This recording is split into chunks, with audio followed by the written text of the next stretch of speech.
মর্যাদাপূর্ণ আল্লাহর স্ত্রী মা খাদিজাতুল কুবরাকে আল্লাহর স্ত্রী বলে ফেললেন। মর্যাদাপূর্ণ আল্লাহর স্ত্রী, আল্লাহর নবীর স্ত্রী। আমির হামজা সারা জীবন কত ভুল করেছে, তারেক মনোয়ার কত ভুল করেছে, অমুক হুজুর কত ভুল করেছে। এইভাবে ভুল ধরতে ধরতে যে ব্যক্তি ভুল ধরতেছে সেও যে নিজে ভুল করতে পারে এটা সে ভুলেই গেছে। আপনিও তো ভুলক্রমে মা খাদিজাতুল কুবরাকে আল্লাহর স্ত্রী বলে ফেললেন।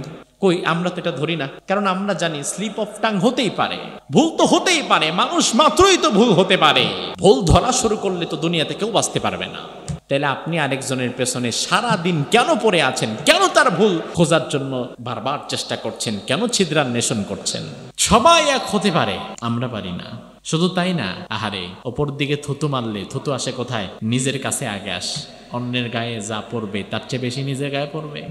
আমাদের মাঝে এখন আমরা বিগত 16 বছর এক জায়গায় ছিল, এক সারিতে ছিলাম, এক কাতারে ছিলাম। এখন তাদের মধ্যেও রেশারেশি আছে না নাই? যেহেতু আপনাদের মাহফিল গাজীপুর, এজন্য কথা প্রসঙ্গে বলি। আপনাদের গাজীপুরের এক ব্যক্তি আছে আব্দুর রহিম আল মাদানী ভাই, আমি তাকে বিন্দুমাত্র ঘৃণা করি না, বিন্দুমাত্র তার প্রতি আমার অভিযোগ নাই।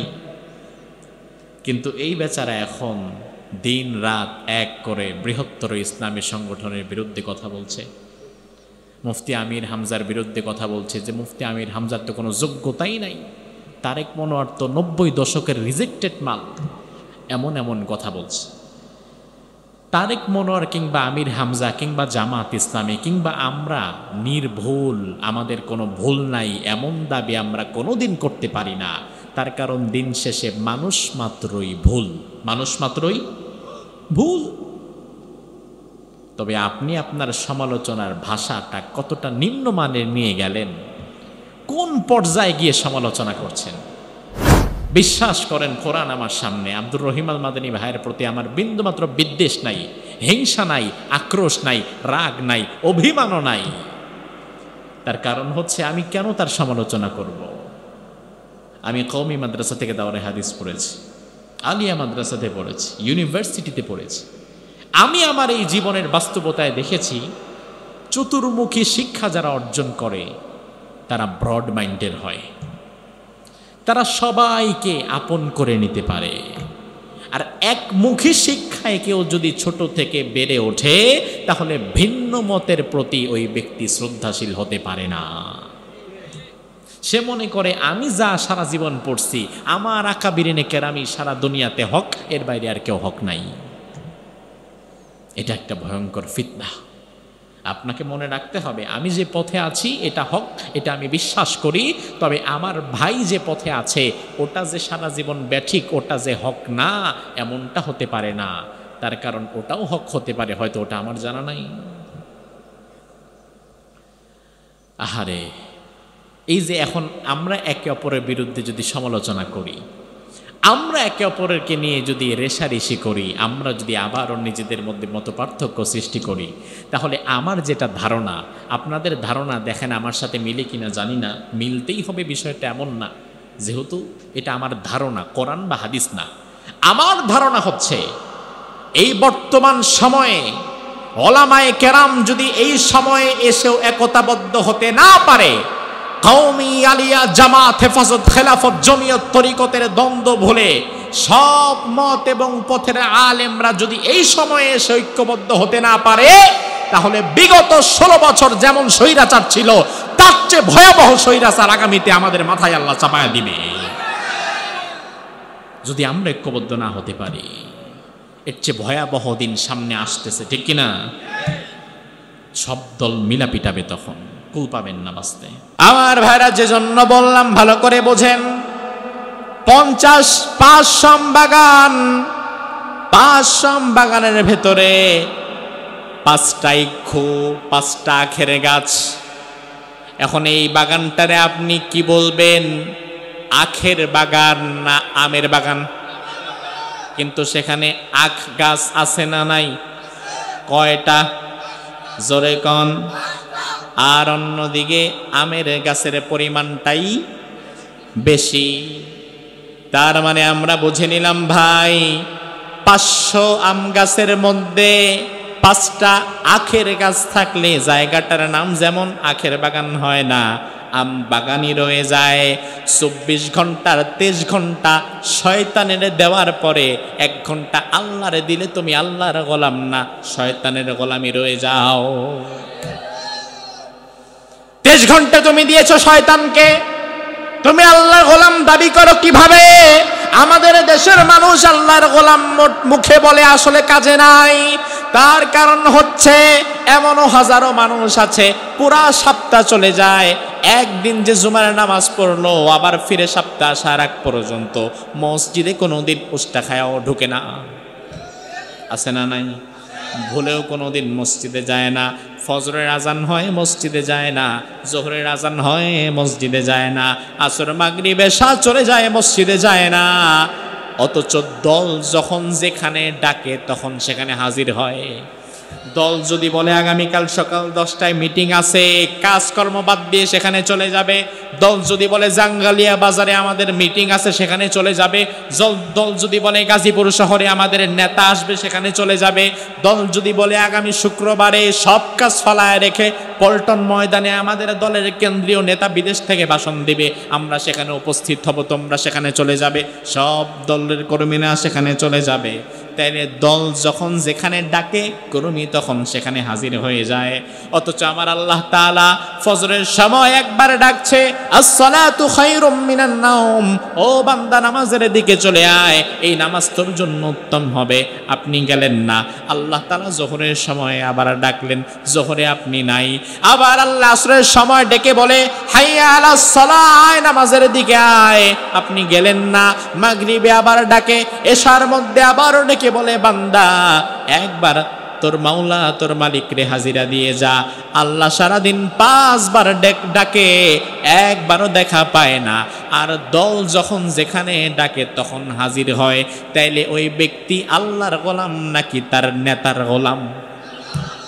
আল্লাহর গোলাম না তার দলের গোলাম? এজন্য আল্লাহ রাব্বুল আলামিন বললেন, আল্লাহ তা'বুদু ইল্লা ইয়্যাহ, আমি আল্লাহ ছাড়া কারো গোলামি করা যাবে না, দলের গোলাম হওয়া যাবে না, নেতার গোলাম হওয়া যাবে না, ক্ষমতার গোলাম হওয়া যাবে না। একমাত্র গোলাম হওয়া লাগবে একজনের, তিনি কে?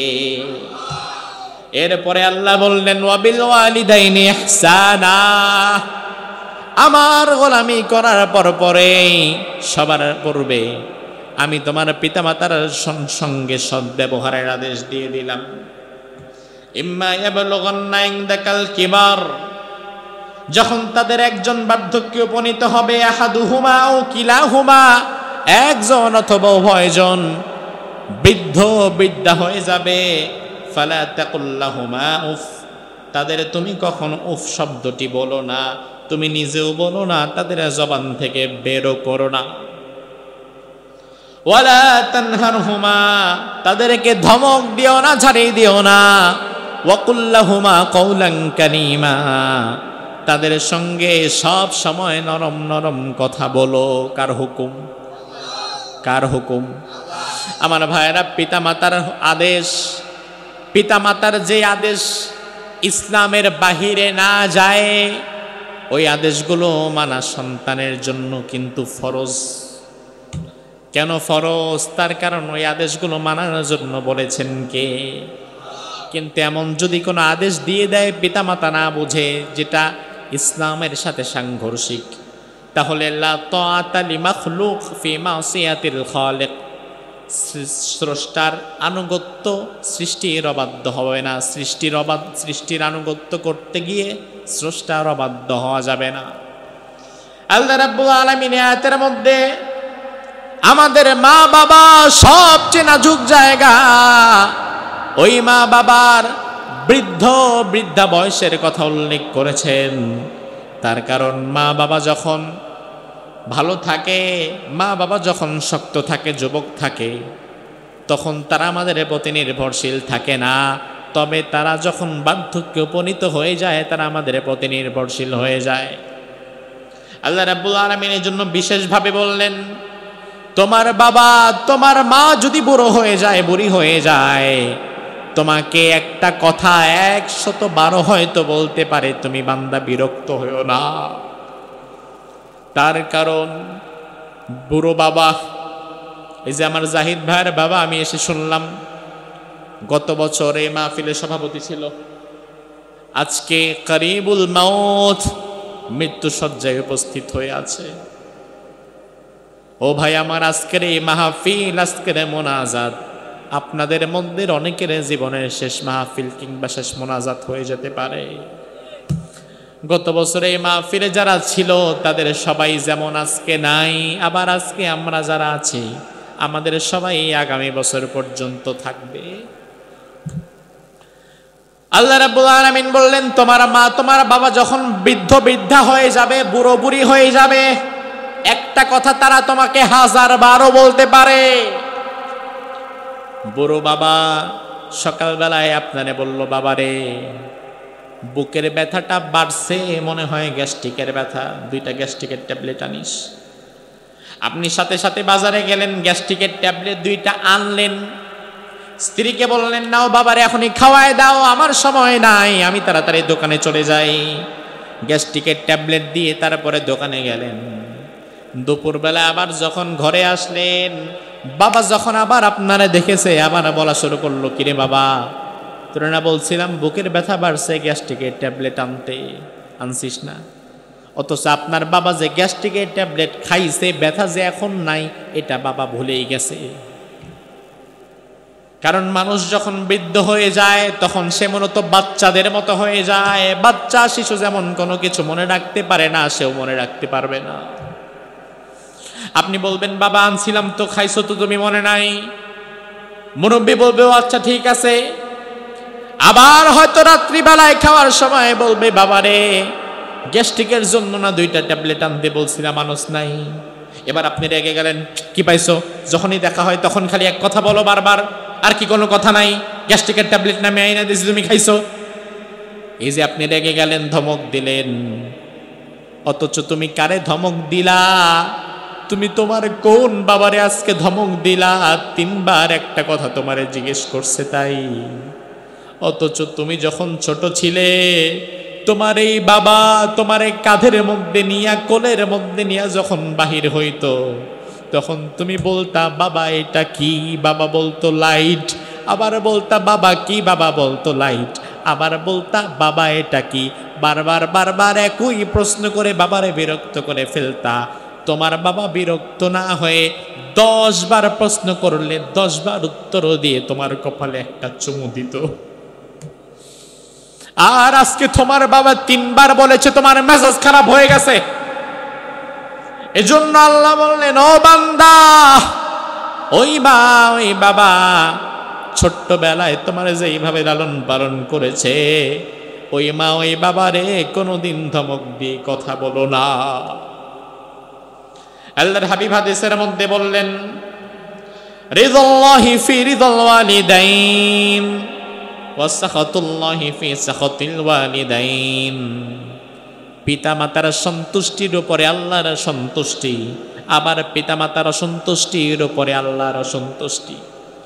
আল্লাহর হাবিব হাদিসের মধ্যে বললেন, প্রতিদিন সকালে আল্লাহ তার বান্দাদের দিকে তাকায়।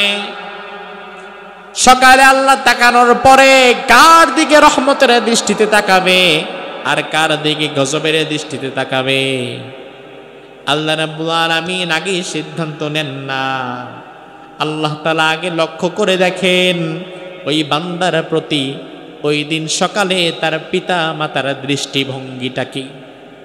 পিতা মাতা যদি তার প্রতি সন্তুষ্ট হয়, আল্লাহ তাআলা ওই বান্দার প্রতি রহমতের নজরে তাকায়। পিতা মাতা যদি অসন্তুষ্ট হয়, আল্লাহ এই বান্দার প্রতি গজবের দৃষ্টিতে তাকায়। আমার ভাইরা, আল্লাহর হাবিব সাল্লাল্লাহু আলাইহি ওয়াসাল্লাম বলেন, নিমতু ফারাআইতুনি ফিল জান্নাহ। আমি একদিন ঘুমিয়ে গেলাম, স্বপ্নের মধ্যে আমি দেখলাম আমি নবী জান্নাতের মধ্যে হেঁটে বেড়াচ্ছি। আরো জোরে কোন। রাসূল বলেন, নিমতু ফারাআইতুনি ফিল জান্নাহ। আমি ঘুমিয়ে গেলাম, ঘুমের মধ্যে আমি দেখলাম আমি জান্নাতের মধ্যে হেঁটে বেড়াচ্ছি। ফাসামিআতু সাওতা কারি। হঠাৎ করে আমার কানে একজন কারির তেলাওয়াত আসলো, ইয়াকরাউল কুরআন। ওই কারি আল্লাহর কোরআন থেকে জান্নাতের মধ্যে তেলাওয়াত করছে। জান্নাতের মধ্যে তেলাওয়াত করছে। আমি ফেরেশতাকে ডেকে জিজ্ঞেস করলাম, মান হাদা, জান্নাতের মধ্যে কে তেলাওয়াত করে? আমাকে জবাব দেয়া হলো, ও আল্লাহর পয়গাম্বার, হাদা হারিসাতু ইবনু নুমান, জান্নাতের মধ্যে আর কেউ না, আপনার প্রিয় সাহাবী হারেসা জান্নাতের মধ্যে তেলাওয়াত করে। আল্লাহর হাবিব বলেন, আমি দুনিয়াতে এলাম, এরপরে হারেসাকে ডাকলাম, হারেসাকে ডেকে বললাম, ও হারেসা, জান্নাতের মধ্যে আমি নবী কোরআন তেলাওয়াত তুমি করেছো, তোমার কোরআন তেলাওয়াতের আওয়াজ আমি শুনেছি। হারেসা, তুমি আমারে জানায়া দাও, তুমি এমন কোন আমল করো যে আমলে খুশি হয়ে তোমার তেলাওয়াত আল্লাহ জান্নাতের মধ্যে পৌঁছে দিয়েছে। হারেসা ইবনে নুমান বলল, ইয়া রাসূলুল্লাহ, তেমন কোন আমল আমার জীবনে নাই, তেমন কোন আমলই তো আমি করতে পারি না, তবে আমি আমার মা বাবার খেদমত করি। আল্লাহর হাবিব বললেন, ও হারেসা, মা বাবার খেদমতের কারণে দুনিয়াতে জীবিত থাকতেই তোমার তেলাওয়াতের আওয়াজ আল্লাহ জান্নাতে পৌঁছে দিয়েছে। আমার ভাইরা, পিতামাতা এমন এক গুরুত্বপূর্ণ জায়গা, পিতামাতা যার উপরে সন্তুষ্ট আল্লাহ তার উপরে সন্তুষ্ট, পিতামাতা যার প্রতি অসন্তুষ্ট আল্লাহ তার উপরে কি সন্তুষ্ট নাকি অসন্তুষ্ট? অসন্তুষ্ট হবেন।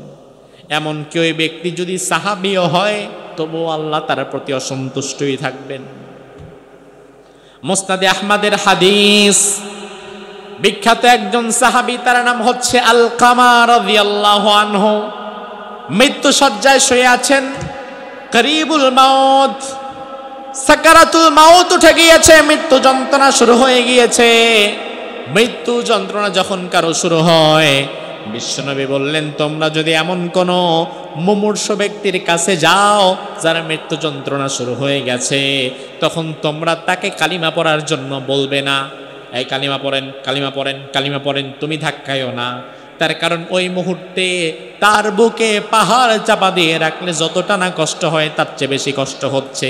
তুমি যদি তারে তখন ধাক্কাইতে থাকো, সে যদি তার রাগ কন্ট্রোল করতে না পেরে অবচেতনে একটা খারাপ গালি দিয়ে দেয়, তাহলে সর্বনাশ হয়ে যাবে। মৃত্যুর আগে দেখবেন, মৃত্যুর আগে আমি দেখেছি এক ব্যক্তি, তার পাশে লোকজন বসে আছে, এমন গালিগালাজ করতেছে, মা বাপ তুলে গালিগালাজ করতেছে। তার কারণ হচ্ছে ওই মুহূর্তে সেন্স থাকে না, সে কি বলতেছে সে নিজেও বুঝে না। কিছু কিছু মানুষের চেহারা মৃত্যুর আগে চূড়ান্ত বিকৃত হয়ে যায়, আছে না নাই? আমাদের সভাপতি সাহেব একজনের কথা বলল, তোফায়েল আহমেদ, এখন দেখলে আপনার মনে হবে আসলেই ফেরাউনের স্বাস্থ্য ভাই, এমনভাবে চেহারার ফেস কাটিংটা হয়ে গেছে। আমি যখন মিশরে গেলাম এই রমজানে ফিলিস্তিনি ভাইদের একটা প্রজেক্ট নিয়ে, তখন ফেরাউনকে দেখছিলাম। National museum of Egyptian civilization, সেখানে গিয়ে ফেরাউনকে দেখলাম। হাজার হাজার বছর আগের ফেরাউনের সে মমিটা ওখানে ওই রকম করা আছে। তো বর্তমান যুগে হয়তো ফেরাউন নাই, ফেরাউন নামের কোনো মানুষ নাই। ফেরাউন নামের মানুষ না থাকলেও ফেরাউনের কামের মানুষ আছে না নাই? এরা হচ্ছে ভারপ্রাপ্ত ফেরাউন। এরা কি ওই বিভিন্ন জায়গায় দেখবেন ভারপ্রাপ্ত প্রিন্সিপাল, এরা হচ্ছে ভারপ্রাপ্ত ফেরাউন, যারা মোটামুটি ফেরাউনের দায়িত্ব নিজেরা খুব আমানতদারিতার সাথে পালন করিতেছে, আছে না নাই?